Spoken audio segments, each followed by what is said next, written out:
নমস্কার। ক্রিয়াযোগ মিশনে সবাইকে আবার স্বাগত।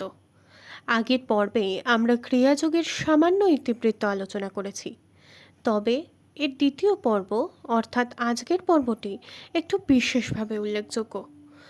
আজকের পর্বে আমরা বিশেষভাবে আলোচনা করব গুরুদেব শ্রী শ্রী স্বরূপানন্দ ব্রহ্মচারীজিকে নিয়ে।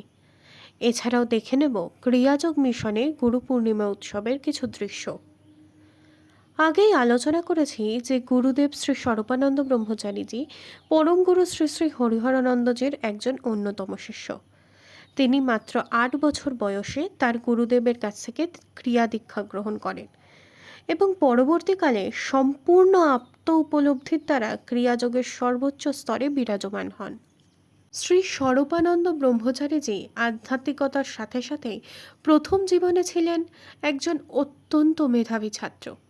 তিনি কলকাতা বিশ্ববিদ্যালয় থেকে ইংরেজি সাহিত্যে স্নাতকোত্তর ডিগ্রি অর্জন করেন এবং পরবর্তী ক্ষেত্রে ভারতীয় রেলওয়ে পরিষেবার কাজে যোগ দেন। তবে তার ক্রিয়াচর্চায় কোনোদিনই ছেদ পড়েনি। তিনি তার গুরুদেব পরমহংস হরিহরানন্দজির নির্দেশনায় অনেককেই সেই সময় ক্রিয়া দীক্ষাও দান করেছিলেন। তিনি তার সাধন জীবনে শ্রী ওমকারনাথজি, শ্রী আত্মদেব অবধূত, শ্রী আনন্দময়ী মা এবং শ্রী মোহনানন্দ ব্রহ্মচারীজির মতো মহান সাধকদের সান্নিধ্য লাভের মাধ্যমে নিজের আধ্যাত্মিক জ্ঞানের প্রসার ঘটান। বর্তমানে শ্রী শ্রী স্বরূপানন্দ ব্রহ্মচারী মহাশয় কলকাতার বাসিন্দা। তবে সারা ভারতবর্ষে তার শিষ্যরা ছড়িয়ে রয়েছে। শুধু ভারতবর্ষ বললে কম বলা হয়, পশ্চিমের বিভিন্ন দেশে তার আশীর্বাদধন্য শিষ্যরা রয়েছেন।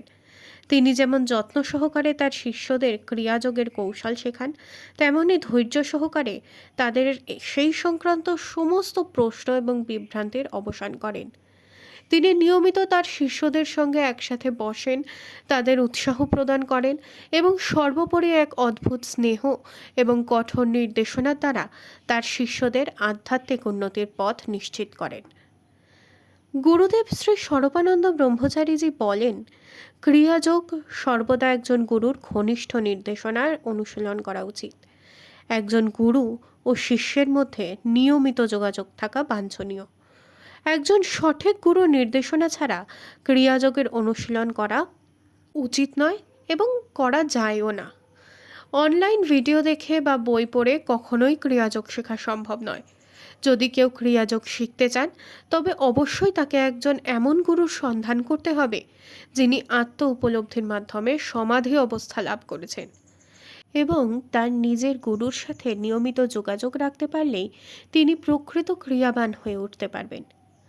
শ্রী স্বরূপানন্দ ব্রহ্মচারীজি তার ক্রিয়াযোগা বইটিতে ক্রিয়াযোগের উপকারিতা সম্বন্ধে বলেছেন, ক্রিয়াযোগ হল শরীর, মন এবং আত্মার মঙ্গলকারী একটি প্রাচীন এবং বৈজ্ঞানিক কৌশল।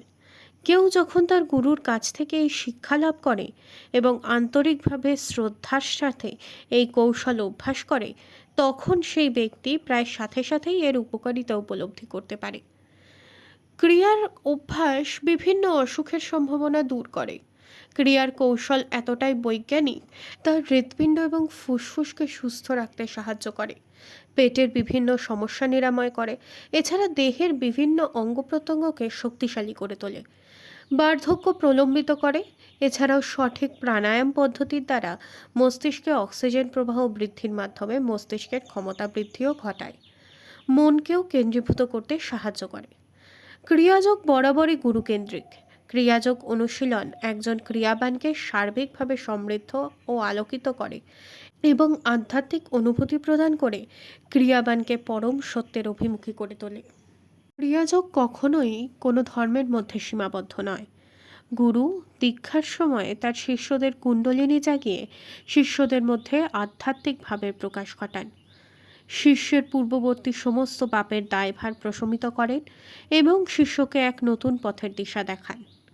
ক্রিয়া যোগাভ্যাস সম্পর্কে পরমহংস হরিহরানন্দজি যেমন বলে গিয়েছেন, an ounce of practice is further better than tonnes of theory, অর্থাৎ প্রতিনিয়ত সামান্য ক্রিয়াভ্যাসও অজস্র তত্ত্ব অধ্যয়নের থেকে অনেক বেশি উপকারী। শ্রী শ্রী স্বরূপানন্দ ব্রহ্মচারীজি সহজ এবং সাধারণ ভাষায় সাবলীলভাবে তার শিষ্যদের ক্রিয়াযোগ শিক্ষা দান করেন। আজকে এই পর্যন্তই। এরপরে আমরা দেখে নেব শ্রী স্বরূপানন্দ ব্রহ্মচারীজির ক্রিয়াযোগ মিশনে গুরু পূর্ণিমার উৎসব উদযাপনের কিছু দৃশ্য।